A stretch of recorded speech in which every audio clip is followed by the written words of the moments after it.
tentang kemenangan yang sejati. Tema ini sangat menarik saudara-saudara. Supaya kita mengerti dan tahu posisi kita anak Tuhan, ya. Anak raja di atas segala raja, diberi mental pemenang kepadamu, kepada saya, kepada anak-anak kita. Sesungguhnya kita dibekali mental pemenang, bukan mental yang kalah, ya. Pemenang, jelas firman Tuhan seperti itu. Oleh karena itu persiapkan hatimu. Bagaimana Tuhan memberkati engkau, bagaimana engkau mengalahkan segala roh ketakutan yang berasal dari setan itu, bagaimana engkau mengalahkan segala kekhawatiran dan engkau berjalan dengan pasti dalam Tuhan. Itu yang dituntun Tuhan kepada gerejanya, kepada umat-umatnya. Sesuai dengan apa yang Tuhan percayakan kepada saudara masing-masing. Setelah mendengarkan firman Tuhan ini, engkau akan menatap masa depan dengan baik, melihat ke depan dengan baik. Kenapa? Itu yang diberkati hari ini. Mari kita baca 1 Korintus 15 ayat 57 sampai dengan 58.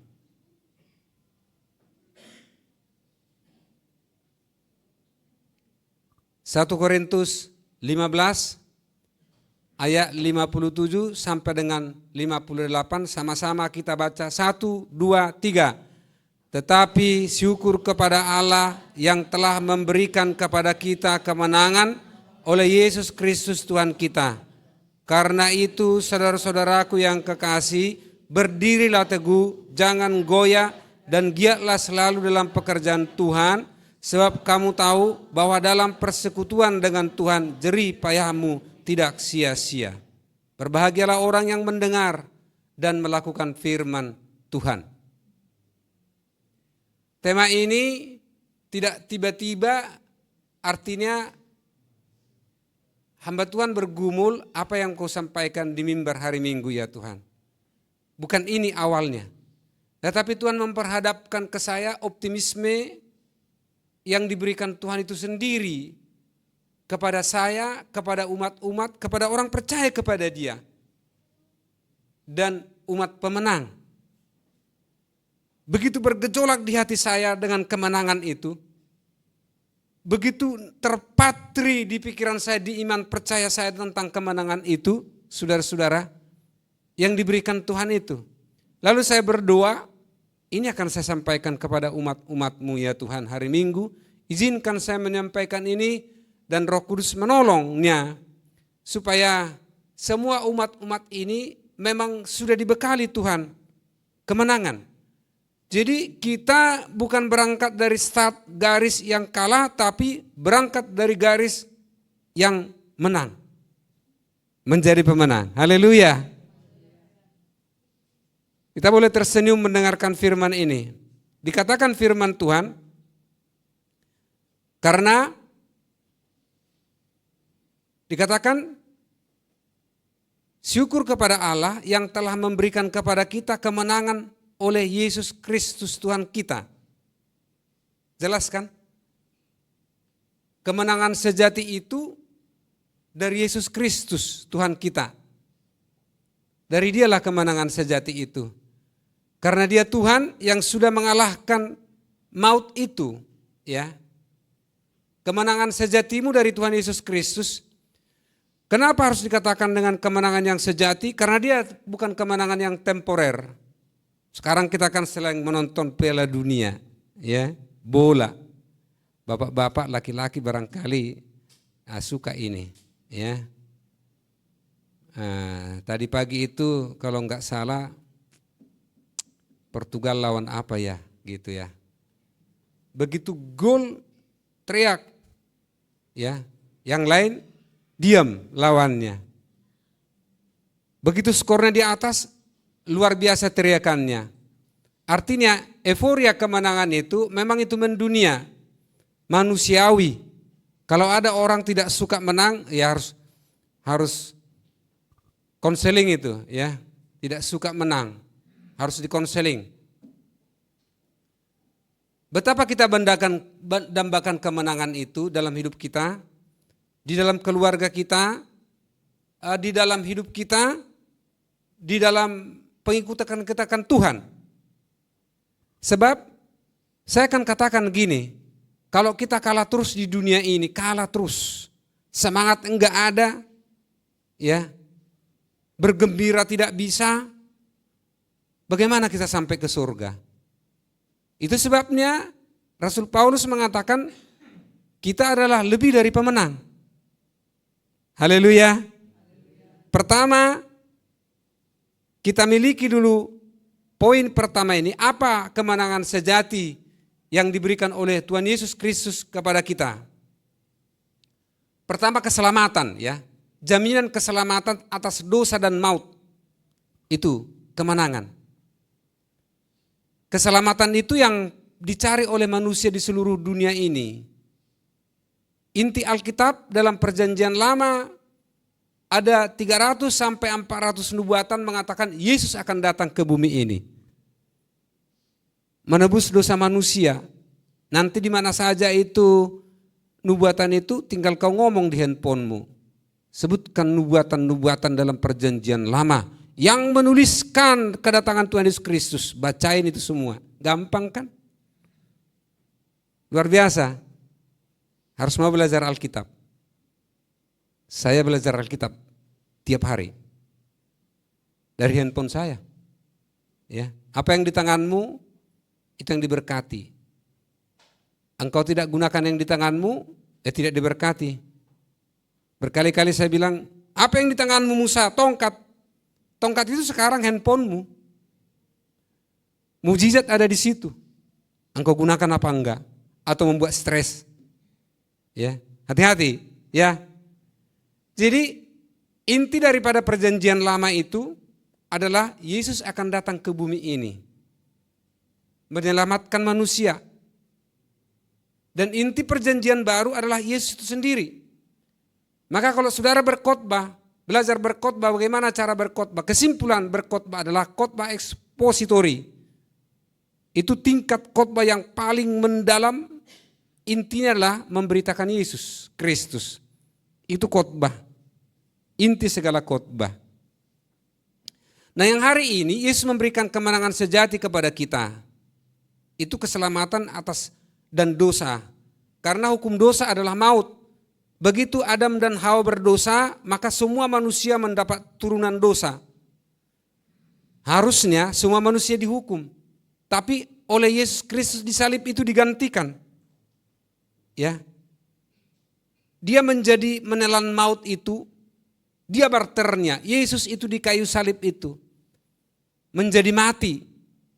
Maka sekali Tuhan berkata pasti ditepati.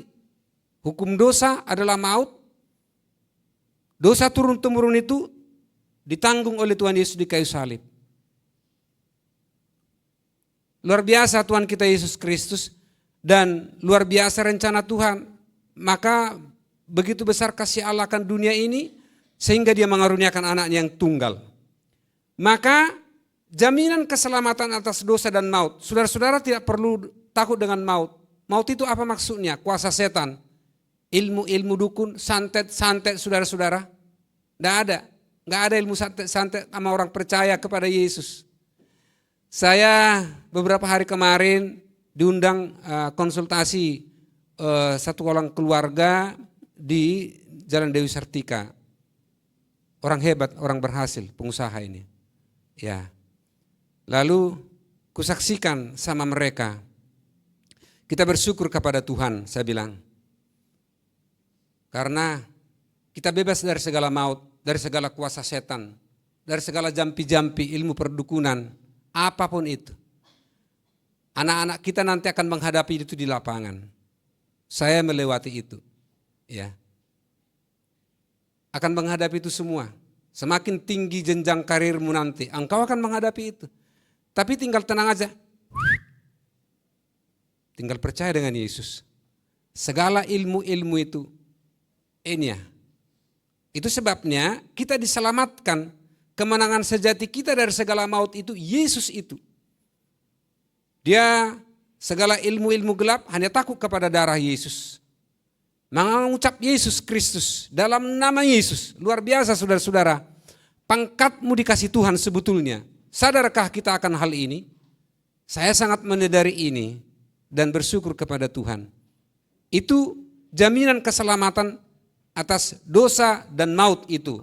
Saudara akan dipelihara Tuhan Yesus Kristus dari segala rancangan-rancangan iblis, dari segala ilmu-ilmu perdukunan, saudara-saudara. Engkau akan berjalan aja di kantormu saja. Engkau datang di kantor, melipat tangan berdoa, lalu pulang dengan mengucap terima kasih Tuhan. Hebat anak Tuhan itu kan.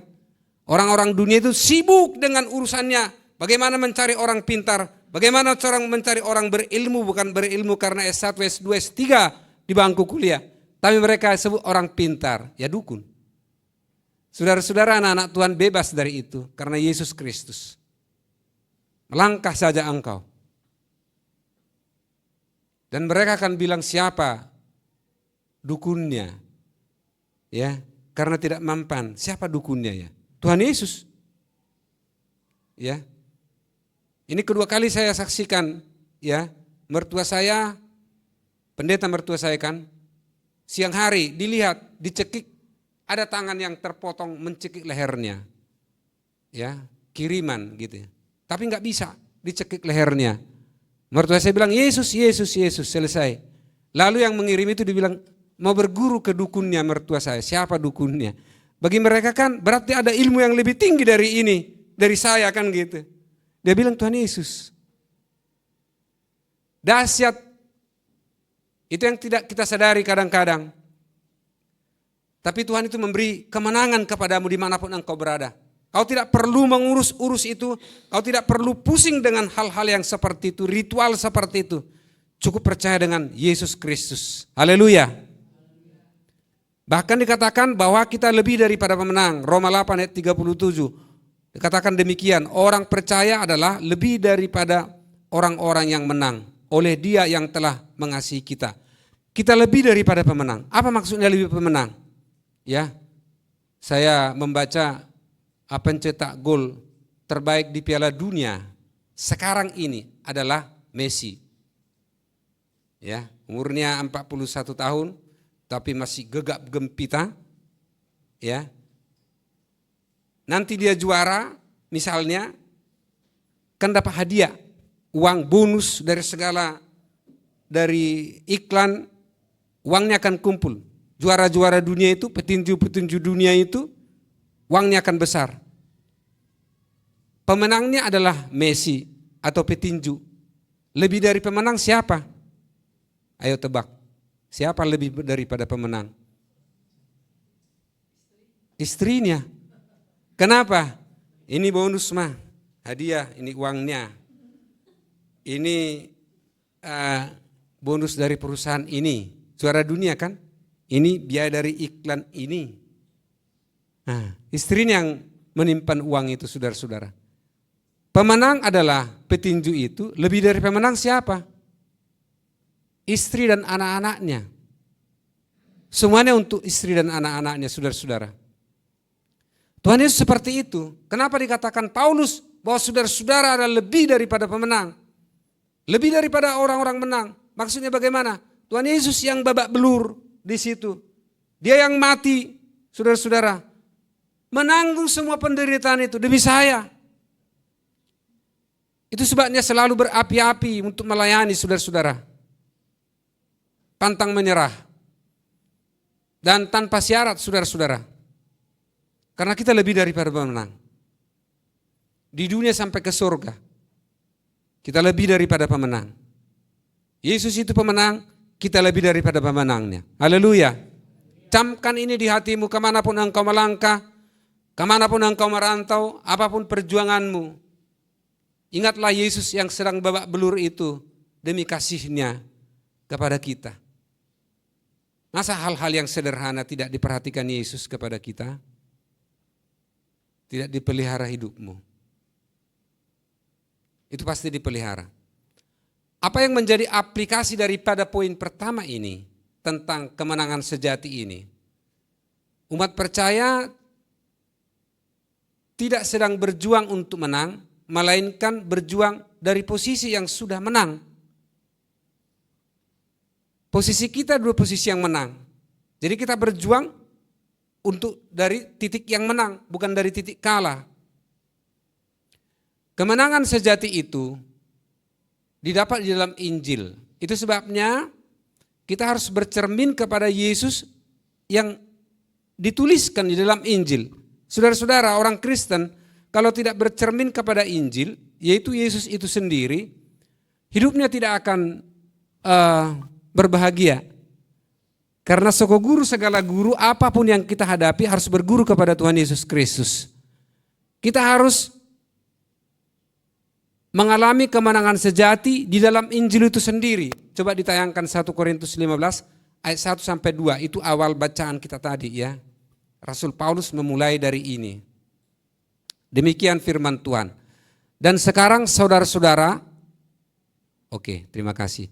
Dan sekarang saudara-saudara, aku mau mengingatkan kamu kepada Injil yang aku beritakan kepadamu dan yang kamu terima dan yang di dalamnya kamu teguh berdiri. Di dalam Injil itu yang adalah Yesus Kristus sendiri, kamu berdiri teguh di dalam Injil. Jadi kita harus mengerti Injil, ya. Harus paham apa yang disampaikan Tuhan Yesus. Lanjut ayat 2. Oleh Injil itu kamu diselamatkan, asal kamu teguh berpegang kepadanya, seperti yang telah kuberitakan kepadamu, kecuali kalau kamu telah sia-sia saja menjadi percaya. Artinya sia-sia saja percaya, tidak sepenuhnya percaya kepada Yesus, meninggalkan Tuhan Yesus. Jadi kita harus berdiri teguh di dalam Injil itu sendiri. Di dalam perkataan Tuhan Yesus Kristus. Apakah Injil itu? Matius, Markus, Lukas, Yohanes. Keempat rasul ini menulis apa yang disampaikan Tuhan Yesus selama dia di bumi ini. Ya.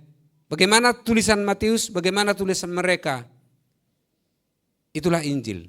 Itulah Yesus. Mari kita bercermin ke sana. Tidak ada cermin yang lain. Apapun yang kita alami, mari kita berguru, mari kita menyesuaikan diri dan belajar dari Tuhan Yesus itu sendiri. Semakin kita pelajari Tuhan Yesus, semakin dahsyat dan luar biasa. Dari mana kita pelajari Tuhan Yesus? Baca Injil. Baca Matius, baca Markus, Lukas, dan Yohanes. Haleluya. Itu cerminannya, lebih daripada pemenang. Yang kedua, karena kemenangan sejati itu diberikan Tuhan kepada kita, maka dikatakan dalam bacaan firman Tuhan di atas tadi, berdirilah teguh, jangan goyah. Engkau berdiri teguh di dalam posisimu, di dalam keluarga, dalam gereja ini, dalam profesimu, dalam pergumulanmu, mungkin sedang bergumul, berdirilah teguh. Sebab kalau goyah kekuatanmu rapuh. Ya. Bagaimana kita mencapai tujuan kalau kita goyah? Orang-orang yang mengikut Tuhan Yesus selalu berdiri teguh dan tidak ada goyah. Tidak ada kata goyah, saudara-saudara. Saya bukan hanya berkhotbah seperti ini. Saya mengalami itu dalam Tuhan, saudara-saudara. Bantingan demi bantingan, tantangan demi tantangan, saudara-saudara. Tetapi iman percaya kita yang teguh kepada Yesus tidak ada goyah. Selalu fokus kepada Tuhan. Nomor satu itu. Misi gereja. Fokus kepada Tuhan. Fokus kepada Yesus. Engkau akan bahagia. Engkau akan sukacita. Haleluya. Di tengah tangan itu berdirilah teguh. Apa yang menjadi tantanganmu? Apa yang menjadi persoalanmu? Firman Tuhan mengingatkan hari ini dalam rangka mengalami kemenangan sejati ini. Berdirilah teguh. Ya, bagaimana cara berdiri teguh? Ya, datang kau beribadah, berdoa, baca firman, ya. Engkau pasti teguh. Dan tidak akan goyah, saudara-saudara. Sebab kalau kita goyah terus, bagaimana kita menghadapi kesulitan yang akan datang di akhir zaman, saudara-saudara? Baca Alkitab. Akhir zaman bukan ini masih enak-enak saja ini, ya. Hormus sudah dibuka. Tahu Hormus itu apa? Buah kedondong itu yang sudah dibuka di sana itu, di timur sana itu, ya kan? Udah aman kan gitu. Tapi kalau kita baca Alkitab, ya, di hari-hari yang akan datang, kesulitan akan semakin datang. Nggak usah jauh-jauh, pekerjaan akan habis, dikerjakan sistem, pekerjaan manusia. Manusia ini kemana? Lalu bagaimana kita menghadapi ini saudara-saudara? Tenang aja, wait and see, lihat dari mana kita datang dalam kemenangan ini. Mengalahkan itu, dan kita sebagai pemenang. Ya. Berjalanlah terus, apa yang kau cita-citakan dalam Tuhan, sesuai dengan kehendak Tuhan, jalan terus. Jalan terus. Engkau merencanakan sesuatu, jalan terus. Jalankan terus. Ya. Dan nikmati kegembiraan bersama-sama dengan Tuhan. Jangan goyah di situ. Ketika engkau berjalan terus, maka engkau dipakai Tuhan menjadi kesaksian di gereja ini, tengah-tengah keluarga, mengokohkan iman orang-orang percaya yang lain. Haleluya. Yang ketiga adalah respon atas kemenangan sejati itu apa? Respon saya, respon saudara. Ya, respon kita adalah giatlah selalu dalam pekerjaan Tuhan. Sebab kamu tahu bahwa dalam persekutuan dengan Tuhan jerih payahmu tidak sia-sia. Giatlah selalu dalam pekerjaan Tuhan. Pekerjaan Tuhan itu bukan hanya di gereja, saudara-saudara, bukan hanya di keluarga. Pekerjaan Tuhan itu di bidangmu, di mana engkau berada sekarang, itu juga pekerjaan Tuhan. Engkau sedang sekolah, itu pekerjaan Tuhan. Sedang kuliah, itu pekerjaan Tuhan juga. Sedang berkantor, pekerjaan Tuhan juga. Maka anak-anak Tuhan yang melakukan pekerjaannya sesuai dengan motivasi Injil, segala sesuatu yang kamu lakukan, lakukanlah itu untuk Tuhan, bukan untuk manusia. Warna hasil pekerjaanmu beda. Beda. Output dan benefitnya beda, saudara-saudara. Beda. Kenapa? Motivasinya mengerjakan pekerjaan Tuhan. Walaupun di kantor, walaupun mengurus rumah tangga, apalagi mengurus gereja, saudara-saudara. Nah, yang dimaksudkan, ditekankan firman Tuhan hari ini, respon kita atas kemenangan itu, giatlah selalu dalam pekerjaan Tuhan. Pekerjaan Tuhan, sekecil apa pekerjaan Tuhan di gereja ini, kerjakan dengan ikhlas. Tidak ada suatu harus syarat begini, ya. Kalau mengerjakan pekerjaan Tuhan dengan syarat, ya. Karena jerih payahmu tidak akan sia-sia. Jerih payahmu yang kau tuangkan di gereja ini diperhitungkan Tuhan semua. Upahmu dari Tuhan. Upah para pekerja itu dari Tuhan. Itu sebabnya di gereja Pentakosta Indonesia itu kalau melayani tidak dikasih amplop-amplop. Tidak ada itu. Pentakosta di seluruh dunia begitu. Layanilah Tuhan. Enggak ada amplop. Saya juga enggak ada amplopnya. Dari mana amplop saya? Upahnya dari Tuhan. Haleluya. Enggak ada ampau-ampau, saudara-saudara. Paling hari Natal, ya. Karena upahmu dari Tuhan. Ketika engkau lihatlah apa yang bisa kau kerjakan di gereja ini, ya. Lakukan, laporkan. Dahsyat itu, saudara-saudara. Karena motivasi kita baik di hadapan Tuhan. Semua akan diperhitungkan. Jerih payah dalam persekutuan tidak akan sia-sia. Tuhan yang menjaminkan itu. Ya. Rajinlah beribadah. Ya. Rajinlah berdoa. Menara doa hanya 1 kali seminggu. Hari Selasa. Datanglah. Dan itu akan dibuat menjadi paduan suara. Untuk gereja ini. Ya, bukan per hari Kamis tapi per hari Selasa. Haleluya. Iya kan sudah ada banyak contoh kok, tinggal mengikuti saja sebetulnya, tinggal datang aja. Nyanyi kita memuji Tuhan, udah. Paling waktunya 1 jam, doa dan latihan itu. Lakukan itu, jerih payahmu tidak sia-sia. Tidak akan sia-sia. Hari ini Tuhan berkata demikian, ingat ini. Tapi harus ikhlas dan tulus tanpa syarat, saudara-saudara. Datang ke Tuhan itu tidak ada syarat-syarat, melayani tidak ada syarat-syarat, saudara-saudara. Apalagi harus diangkat jadi pendeta, itu enggak ada syarat-syarat begitu, saudara-saudara. Tidak ada syarat-syarat begitu. Tulus saja, ikhlas saja, lakukan saja. Tuhan akan perhitungkan itu sebagai upahnya. Karena orang-orang tua yang rajin, ya, baca Mazmur itu ya, Mazmur 62 itu. Orang-orang tua yang rajin, yang ini anaknya diberkati. Yang takut akan Tuhan, anaknya diberkati. Haleluya. Anak muda ini kan orang tua juga nanti. Ya kan? Bukan hanya kita, kan gantian nanti. Harus bapak mamanya, anaknya jadi orang tua. Kalau pada waktunya kan gitu ya. Takut akan Tuhan, anakmu diberkati Tuhan. Haleluya. Gak usah ragu soal itu. Pasti. Sebelum saya tutup khotbah ini, apa yang menjadi pertanyaan refleksi, follow up daripada kehidupan keseharian kita tentang kemenangan sejati ini, tentang kemenangan yang diberikan Tuhan kepada engkau, kepada saya. Apa yang menjadi follow up-nya? Apakah Anda menjalani minggu ini dengan mental sebagai pemenang, minggu kemarin? Atau sebagai orang yang kalah? Renungkan. Saya membuat khotbah ini karena saya berapi-api merenungkan kemenangan dari Tuhan Yesus Kristus. Seharian itu, besoknya juga begitu. Maka saya bilang, saya akan khotbahkan ini Tuhan. Berapi-api semangat saya. Tentang kemenangan yang dari Tuhan Yesus Kristus. Minggu kemarin apa yang saudara hadapi?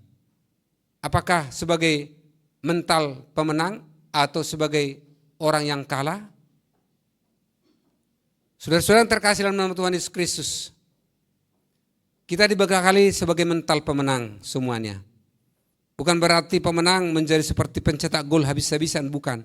Sesuai dengan kapasitasmu, panggilan Tuhan kepada dirimu. Karena panggilan itu berbeda-beda, panggilan saya dan saudara berbeda. Berbeda-beda semua karena ada mata, ada telinga, ada kaki, ada rambut. Berbeda-beda saudara-saudara. Kalau aku samakan dengan saudara, beda. Memang dari sononya sudah Tuhan rancang begitu. Artinya, dibekali mental pemenang sesuai dengan panggilan masing-masing. Sebagai apa engkau dipanggil Tuhan? Adakah area spesifik dalam minggu-minggu kemarin atau bulan-bulan kemarin?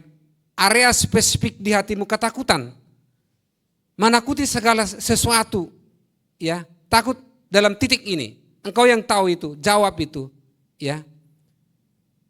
Bagi Tuhan itu tidak berkenan, sebab orang-orang yang takut itu pertanda imannya kurang. Iman itu sebetulnya kalau ditanya Pak Pendeta, iman itu apa sebetulnya? Optimis gitu. Itu iman. Optimis. Bayangkanlah engkau hidup dengan pesimis. Kekuatan akan hilang, ya. Lalu ditompangi dengan kesehatan akan digerogoti. Tapi kalau bergembira dengan Tuhan, tidak takut, ya. Jadi kalau ada di area ketakutan ini, ya, keluar dari zona itu. Datang kepada Tuhan, haleluya. Coba dulu putar apa kata Tuhan Yesus tentang kehidupan keseharian kita oleh media yang saya kirim videonya, lagunya. Boleh diputar enggak? Kita nyanyikan sebentar. Sudah saya kirim itu. Sambil menunggu itu, atau kebiasaan buruk yang tidak bisa kita tinggalkan, saudara-saudara.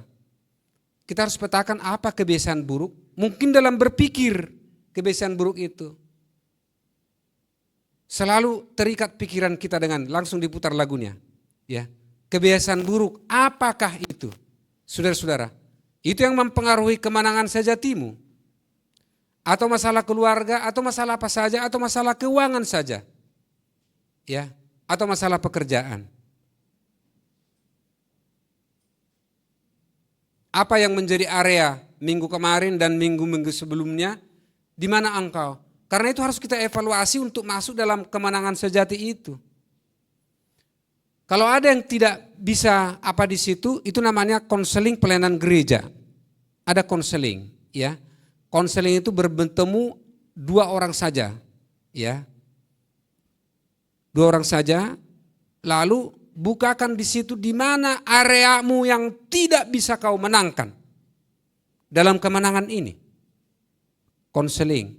Ada hamba-hamba Tuhan yang menolong? Ya. Haleluya.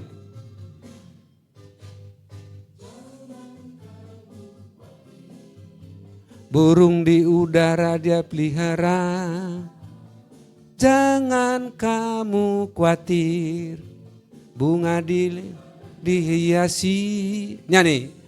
Jangan kamu khawatir, apa yang pakai. Jangan kamu khawatir, Bapa di surga memelihara. Haleluya. Terima kasih.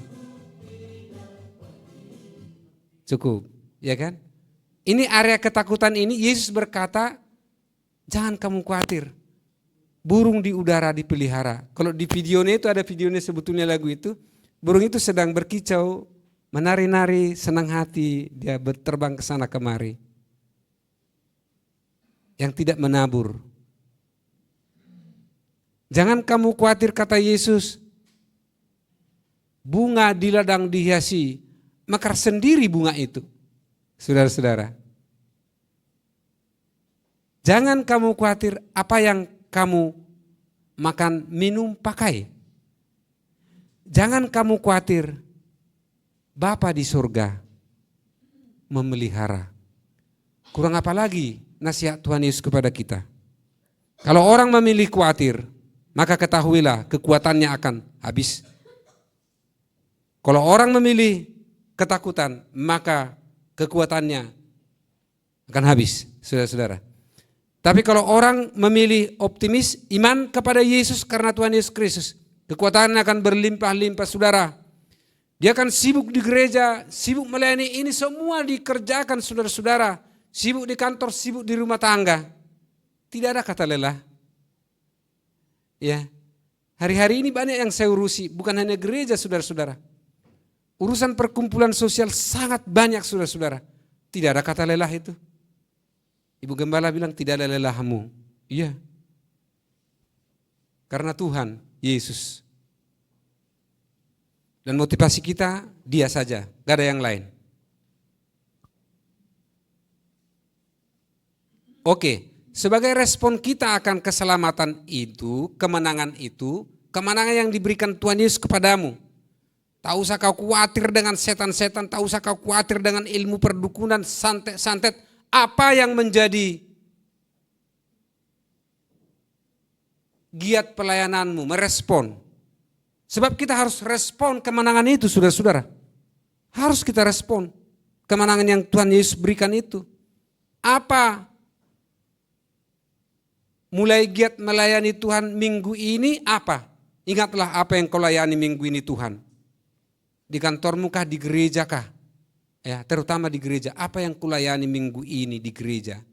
Sebagai respon kita terhadap kemenangan yang diberikan Tuhan Yesus kepada kita. Sebab kalau kita tidak respon kemenangan itu, saudara-saudara, itu akan tidak bernilai, saudara-saudara. Akan biasa-biasa saja. Tetapi ketika engkau respon dengan baik kemenangan yang Tuhan berikan kepadamu, saudara-saudara, itu akan menjadi talenta yang luar biasa yang akan berkembang dan berkembang. Ini menjadi perenungan kita dari tema ini. Dan tema ini akan berlanjut tetap kemenangan khotbah berikutnya. Ini berseri, saudara-saudara. Ya.